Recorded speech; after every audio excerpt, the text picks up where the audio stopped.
এতক্ষণ যা তেলাওয়াত করা হলো তার শাব্দিক অর্থ হচ্ছে ধ্বংস ওই সব লোকদের জন্য যারা মাপে বা হিসাবে কম দেয়, কিন্তু তারা লোকদের কাছ থেকে মেপে নেওয়ার সময় পূর্ণ মাত্রায় গ্রহণ করে, আর যখন তারা অন্যদেরকে মেপে দেয় অথবা ওজন করে দেয় তখন কম করে দেয়। তারা কি চিন্তা করে না যে তাদের মৃত্যুর পর তাদেরকে আবার উঠানো হবে? উপলক্ষে আয়োজিত আজকের সেমিনারে উপস্থিত সম্মানিত প্রধান অতিথি, জাতীয় রাজস্ব বোর্ডের সদস্য, কাস্টমস নিরীক্ষা, আধুনিকায়ন ও আন্তর্জাতিক বাণিজ্য ডক্টর মোহাম্মদ আলামিন প্রামাণিক, বিশেষ অতিথি রংপুর করাঞ্চলের সম্মানিত কর কমিশনার জনাব Mohammad Abu Saeed Sohel, Rangpur chamber of commerce and ইন্ডাস্ট্রির সভাপতি জনাব Imdadul Hossain, Rangpur metropolitan chamber of commerce and industrial president জনাব মোহাম্মদ গোলাম জাকারিয়া পিন্টু, সম্মানিত ব্যবসায়ীবৃন্দ, কাস্টমস এক্সাইজ ও ভ্যাট রংপুর কমিশনারেটের বিভাগীয় কর্মকর্তাবৃন্দ, সাংবাদিকবৃন্দ, রংপুর এই কমিশনারেটের অধিক্ষেত্রাধীন বিভিন্ন জেলা থেকে আগত ব্যবসায়ী প্রতিনিধিবৃন্দ এবং প্রিন্ট ও ইলেকট্রনিক মিডিয়ার সংবাদকর্মীবৃন্দ সহ সকলকে জানাই আমার আন্তরিক শুভেচ্ছা ও অভিনন্দন।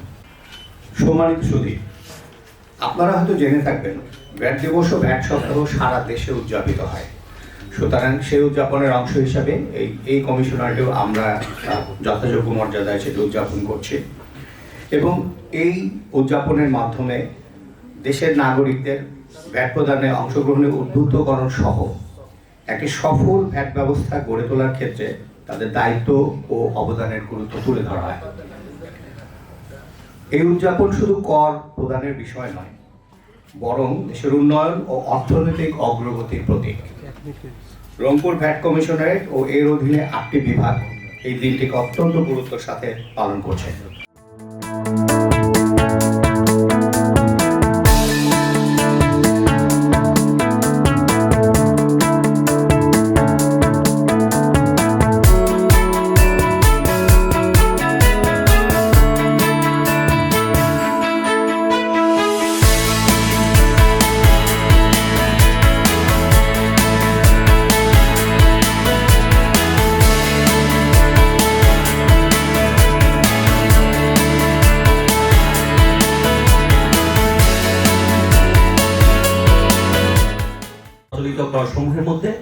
গুরুত্বপূর্ণ পদ। বাংলাদেশের অর্থনৈতিক উন্নয়নে এবং ব্যবসা বাণিজ্যের আর্থিক শৃঙ্খলা প্রতিষ্ঠাতেও এটি গুরুত্বপূর্ণ ভূমিকা পালন করে। টেকসই রাজস্ব আহরণের একটি মূল স্তম্ভ হিসেবে মূসক সরকারি কোষাগারকে সমৃদ্ধ করে, যা শিক্ষা, স্বাস্থ্যসেবা এবং অবকাঠামো সহ বিভিন্ন খাতে প্রয়োজনীয় সরকারি পরিষেবা ও বিনিয়োগের অর্থায়ন নিশ্চিত করে দেশের উন্নয়নকে ত্বরান্বিত করে। ভ্যাট দিবসের পটভূমি: 2011 সাল থেকে জাতীয় রাজস্ব বোর্ড নিয়মিত ভ্যাট দিবস পালন করে আসছে। 2011 হতে 2015 সাল পর্যন্ত মূল্য সংযোজন কর আইন 1991 বাস্তবায়নের তারিখ অর্থাৎ 10 জুলাই ভ্যাট দিবস পালন করত। পরবর্তীতে 2016 সাল হতে মূল্য সংযোজন কর ও সম্পূরক শুল্ক আইন 2016 প্রতিবারের মতো এবারও জাতীয় রাজস্ব বোর্ড কর্তৃক কেন্দ্রীয়ভাবে সেমিনারের আয়োজন করা হয়েছে। ঢাকার বাইরের মূসক কমিশনের সমূহ সেমিনার এবং বিভিন্ন সচেতনতা এবং প্রচারণামূলক প্রোগ্রামের মধ্য দিয়ে মূসক দিবস পালন করছে। প্রতি বছর একটি প্রতিপাদ্যকে সামনে রেখে ভ্যাট দিবস পালন করা হয়ে থাকে। এবছরের প্রতিপাদ্য বিষয় হলো সময় মতো নিবন্ধন নিব, সঠিকভাবে ভ্যাট দিব।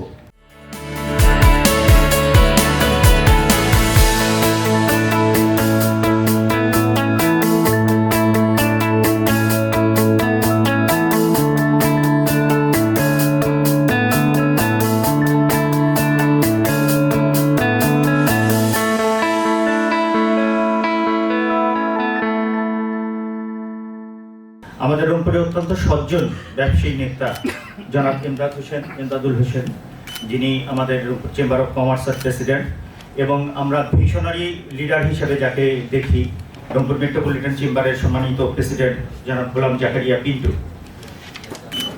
বক্তব্য বেশি দেওয়ার কিছু অবকাশ নেই, আমরা একটি টেকনিক্যাল সেশনের মধ্যে দিয়ে অতিবাহিত করছি। আমরা ভ্যাট এর নানান দিক নির্দেশনাগুলো শুনলাম।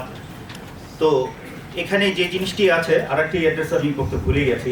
আজকে অনুষ্ঠানের সম্মানিত সভাপতি, রংপুর কাস্টমস এক্সাইজের সম্মানিত বাংলাদেশের মৌলিক গোয়েন্দা কাহিনীর লেখক, এবং একটু ব্যবসায়ী ভাইরা যারা আছেন তাদেরকে একটু ফিস করে বলি, উনি একজন চ্যাম্পিয়ন বিতার্কিক। তো ওনার সাথে কোনো বিষয়ে যদি যুক্তি পরামর্শ করতে হয় তাহলে বিতর্কে না গিয়ে ওনার সাথে কি বলি, যে সমস্যাটা উপস্থাপন করলে উনি সহজ সমাধান দিবে, বিতর্কে ওনার সাথে পারা মুশকিল আছে একটু। আজকে এই অনুষ্ঠানে আমাকে প্রথমেই যে জিনিসটি খুব ভালো লেগেছে, একটি স্মারক গ্রন্থ আপনাদের সকলে হাতে পেয়েছে, চমৎকার পচ্ছ, তার চেয়ে চমৎকারিত্ব দেখিয়েছেন এখানে। এর নামকরণ জলেশ্বরী, একটি কাব্যিক নাম।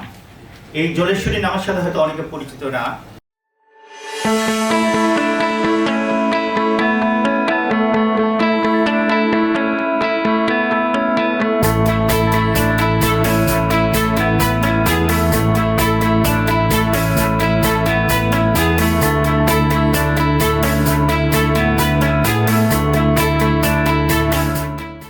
প্রধান চালিকা শক্তি বলে আমি মনে করি। আর এখানে আমাদের ব্যবসা বান্ধব পরিবেশ, আসলে আমাদের কতটুকু আমরা ব্যবসা বান্ধব বা ব্যবসা বান্ধব পরিবেশের যদি আমরা কোনো মানদণ্ড নিরিখে আমাদের রংপুর বিভাগকে আমরা চিন্তা করি, তাহলে আমাদের অবস্থান কোথায়, এইটা সম্পর্কে কি আমরা জানি? আমরা রংপুর বিভাগ আসলে কতটুকু ব্যবসা বান্ধব? আমি ভিডিওতে দেখছিলাম doing business, is of doing বিজনেসের কথা এসছে এখানে। ইজ অফ ডুইং বিজনেসের বাংলাদেশে 190টা দেশের মধ্যে আমাদের অবস্থান ছিল 165 থাকে। তারপরে যেটা হচ্ছে গত 4-5 বছর থেকে, এটা হচ্ছে বিজনেস ক্লাইমেট ইন্ডেক্স বলে একটা কথা আছে, সেটা হলো ব্যবসা পরিবেশ সূচক। তো বিজনেস ক্লাইমেট ইন্ডেক্সের আপনার 4 মাস আগে এই বছরের রিপোর্টটা আসছে আর কি। তো সেই রিপোর্টে আপনার হচ্ছে যে 0 থেকে 100 পর্যন্ত মানদণ্ডের র্যাঙ্কিং আছে। এই 100-র মধ্যে যদি 60-র উপরে কোনো জায়গা থাকে তাহলে ধরা হয় যে ব্যবসা করার পরিবেশ আছে। তো বাংলাদেশে এটা আপনার টোটাল এনভায়রনমেন্টটা 62 পয়েন্ট সামথিং, 83 এইরকম আসছে। আর এখানে 8টা বিভাগের যে র্যাঙ্কিং, সেই র্যাঙ্কিংয়ে হলো রংপুর বিভাগ সবচেয়ে নিচে, 56.3 হলো রংপুর বিভাগের র্যাঙ্কিং এই বছরের জন্য।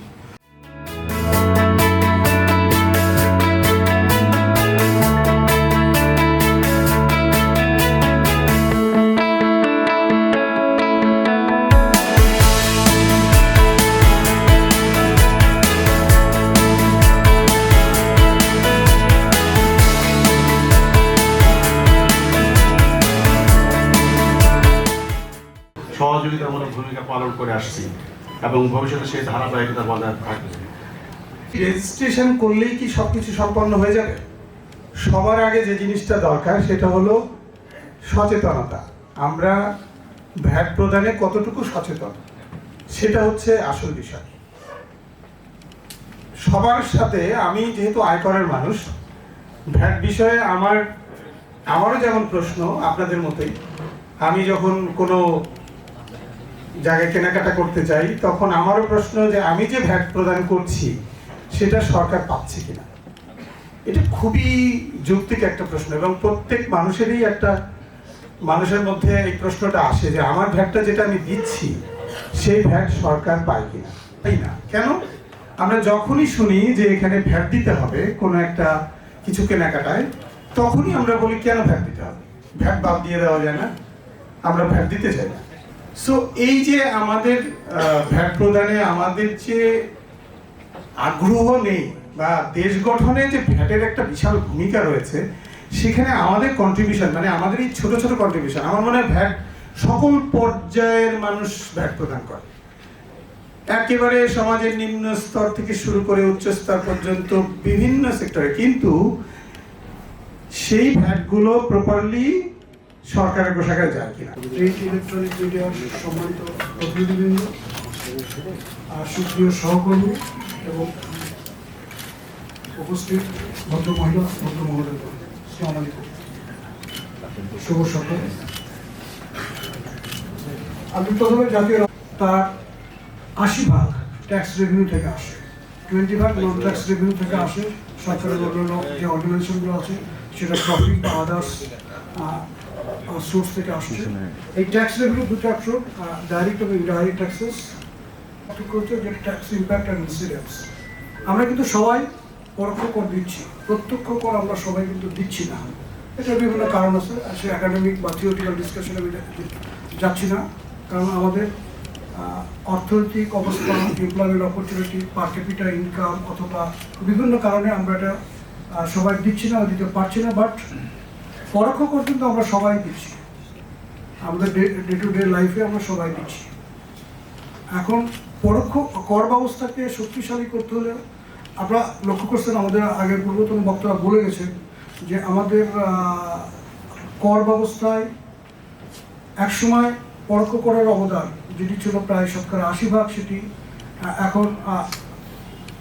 এখন প্রায় আসছে 65-এর মতো আসছে, রাইট। ইনকাম ট্যাক্সের অ্যারাউন্ড 35%, 34-35%, সেক্ষেত্রে 65% আসছে। ডে বাই ডে কিন্তু কমছে এবং কমাটাই স্বাভাবিক। দ্যাট মিনস আমরা আমাদের কর ব্যবস্থা অথবা অর্থনীতিটা শক্তিশালী হচ্ছে, এটা কিন্তু এটা প্রমাণ করে। তারপরেও কাস্টমসের যে রেভিনিউটা সেটাও ডে বাই ডে কমছে, এবং কাস্টমস রেভিনিউ কমে যাওয়া মানে কাস্টমসের গুরুত্ব কমে যাচ্ছে না। কাস্টমস আসলে অন্যান্য দেশে বা বিভিন্ন বাধ্যবাধকতার কারণে আমাদেরকে স্থানীয় রাজস্বের উপরে নির্ভর করতে হবে। স্থানীয় রাজস্ব দুটো বড় সোর্স, একটি ভ্যাট বা বিভিন্ন দেশের বিভিন্ন নাম আছে, সেলস ট্যাক্স হতে পারে, জিএসটি হতে পারে, হোয়াট এভার নামে কিছু আসা যায় না, সেটা একটি ট্যাক্স, আর একটি হচ্ছে আয়কর ব্যবস্থাপনা। এই দুটো থেকে আমাদেরকে আসতে হবে। এবং এই ট্যাক্স যে আমরা পরিশোধ করছি কেন, সেটাও আপনারা ইতিমধ্যে অনেকে বলেছেন, আমরা এটা যাচ্ছি না। সেক্ষেত্রে কর এখানে আমরা 3 শ্রেণীর লোক আছে, আমরা যদি ব্রডলি ক্লাসিফাই হই, সেটা হলো আমরা যারা সরকারি কর্মকর্তা বা দিন শেষে আমরা এই দেশের নাগরিক, আর যারা আছেন ব্যবসায়ী, ওনারাও দিন শেষে দেশের নাগরিক, আর যিনারা সাধারণ যারা ব্যবসাও করছেন না অথবা সরকারি কর্মকর্তাদের এই শ্রেণীতেও নেই, সাধারণ জনগণ। দিন শেষে আমরা সবাই এই দেশের নাগরিক, সাধারণ জনগণ সবাই কর পরিশোধ করছি। বাট এই ভ্যাট ব্যবস্থায় মুখ্য ভূমিকা সম্মানিত ব্যবসায়ী ব্যক্তিবৃন্দের বা ব্যবসায়ী বৃন্দের, কারণ তারা সরকারের পক্ষে এই করটি আদায় করতেছেন বা করের হিসাব সংরক্ষণ করছে। আমরা টিভিতে তো দেখলাম জ্ঞাত বা অজ্ঞাত সারে কিন্তু আমরা সবাই ভ্যাট অর্ক cost, sales tax, GST, whatever it is পরিশোধ করছে। এখন এটি সম্মানিত ব্যবসায়ীদের দায়িত্ব। শ্রদ্ধাভাজন এবং প্রিয়জন, জাতীয় রাজস্ব বোর্ডের সম্মানিত সদস্য, কাস্টমস নিরীক্ষা, আধুনিকায়ন এবং আন্তর্জাতিক বাণিজ্য ডক্টর মোহাম্মদ আলামিন প্রামাণিক স্যার, বিশেষ অতিথি হিসেবে উপস্থিত রয়েছেন জনাব মোহাম্মদ আবু সাইদ সোহেল, শ্রদ্ধেয় কর কমিশনার, কর অঞ্চল রংপুর। আর উপস্থিত রয়েছেন জনাব Emdadul Hossain, president Rangpur chamber of commerce and industry. উপস্থিত রয়েছেন জনাব Mohammad Golam Zakaria Pintu, president Rangpur metropolitan chamber of commerce and industries Rangpur. এবং আমার সামনে আপনারা রয়েছেন যারা বিভিন্ন দপ্তর থেকে আগত সিনিয়র কর্মকর্তাবৃন্দ, সরকারি, বেসরকারি এবং ব্যবসায়ী নেতৃবৃন্দ, প্রিন্ট এবং ইলেকট্রনিক মিডিয়ার ভাই ও বোনেরা, আমার সতীর্থ যাদেরকে নিয়ে আমার এই অফিস, আমার কর্মযোগ্য, আমাদের বিভিন্ন পর্যায়ের কর্মকর্তা কর্মচারীবৃন্দ, আপনাদের সবাইকে স্বাগত জানাই। লেডিজ অ্যান্ড জেন্টলম্যান, আজকের যে অনুষ্ঠানটি আমরা এখানে উপভোগ করছি, আমি বলতে চাই এটা শ্রদ্ধা জানাই, ভালোবাসা জানাই। 1 মাসের প্রচেষ্টার ফসল আজকের অনুষ্ঠান। মনে হতে পারে যে 2 ঘন্টার মধ্যে অনুষ্ঠানটি শেষ হয়ে গেল, কিন্তু এর পেছনে অনেক চিন্তা, নিবিড় পর্যবেক্ষণ, অনেক ভালোবাসা, ভালো লাগা থাকলেই একটি অনুষ্ঠান আয়োজন করা যায়। আর এই অনুষ্ঠানের বিশেষ টেকনিক্যালিটি আমরা যাদেরকে নিয়ে অনুষ্ঠানের আয়োজন করেছি, আমাদের শ্রদ্ধেয় ব্যবসায়ী বৃন্দ, এবং একটু আগে আমাদের স্যাররা বলে গিয়েছেন, এক ধরনের টানাপোড়েন কিন্তু লেগেই থাকে টেবিলের এপারে কিংবা ওপারে। আমরা সবসময় মনে করি যারা চেয়ারে বসে আছি, কিছুটা হলো তাদের মধ্যে একটা কর্তৃত্ব পরায়ণ ভাব চলে আসে। আমলা শব্দটি আমরা সবসময় খুব পজিটিভলি দেখি না। উল্টো দিকে যারা রয়েছেন ব্যবসায়ী বৃন্দ, তারা অনেক সময় মনে করেন তাদেরকে ধরে বেঁধে আনার জন্যই আমরা বসে আছি। এটা এক ধরনের মনস্তাত্ত্বিক লড়াই। এটি শুধু বাংলাদেশ নয়, আমি বিভিন্ন দেশ পরিভ্রমণ করেছি, এই বিষয়টি সব জায়গায় রয়েছে। ইভেন ইংল্যান্ডের মতো একটা উন্নত দেশে রয়েছে। সেখানে আমি যখন আমার সেকেন্ড মাস্টার্স করতে যাই, সেখানে আমি একটি অভিনব একটি অভিজ্ঞতা লাভ করি। কোনো এক ব্যবসায়ী বলছেন, আপনি যদি ক্যাশ টাকায় এই প্রোডাক্টটি কিনেন, একটি ট্রলি সম্ভবত, তাহলে আপনাকে 20 পাউন্ড দিলেই চলবে। কেন আমরা আইন মানি? প্রশ্ন একটাই, আইন না মানলে শাস্তির ব্যবস্থা থাকে। সেই শাস্তি শুনতে যত খারাপই শোনা, এই পিরিয়ডের ব্যবস্থা কিন্তু থাকতে হবে, যেটাকে আমরা বলি কন্ট্রোল মেকানিজম, এটার দরকার রয়েছে। এইখানেই আমি মনে করি যে ভিএটি কর্মকর্তাদের সঙ্গে বিজনেসম্যানদের একটা হিসিব লেগে থাকে। আমি আমার যে এখানে যে আপনারা যে এইটা দেখেছেন, আমাদের আজকের যে তথ্যচিত্র, সেখানে আমি ব্যর্থহীন ভাষায় বলেছি যে এই যে দোটানা, এই যে নেগেটিভিটি, এটাকে জন্ম দেওয়া যাবে না। আমাদের উদ্দেশ্য যদি মহৎ থাকে, তাহলে কিন্তু কোনো প্রবলেম বলে আমি মনে করি না। আমার সামনে এখানে বিজিবি থেকে আমাদের ভাই এসছেন, পুলিশ ডিপার্টমেন্ট থেকে এসছেন। আমরা মনে করি যে ইটস এক্সটেন্ডেড ফ্যামিলি। আমি কিন্তু বলেছি সেখানে, আমি এটা বিশ্বাস করি না। আমি একটাই বুঝি, ভালো মানুষ, খারাপ মানুষ, বাংলাদেশের মানুষ, বাংলাদেশের বাইরের মানুষ। সুতরাং আমি কোথা থেকে এসেছি, it doesn't make any sense at all. আপনি আমার এখানে আসবেন, আমি জিজ্ঞেস করবো না আপনার বাড়ি কোথায়, আমি জিজ্ঞেস করবো যে আপনি এখানে কেন এসেছেন। আমি সম্মানিত সুধী মণ্ডলী, আমাদের আজকে আমন্ত্রিত অতিথিবৃন্দ আমাদের কমিশনার স্যারের নেতৃত্বে বের হয়ে যাবেন। তারপর আমাদের দপ্তরের কর্মকর্তা কর্মচারীবৃন্দ যারা আছেন সুশৃঙ্খলভাবে অবস্থান করবেন।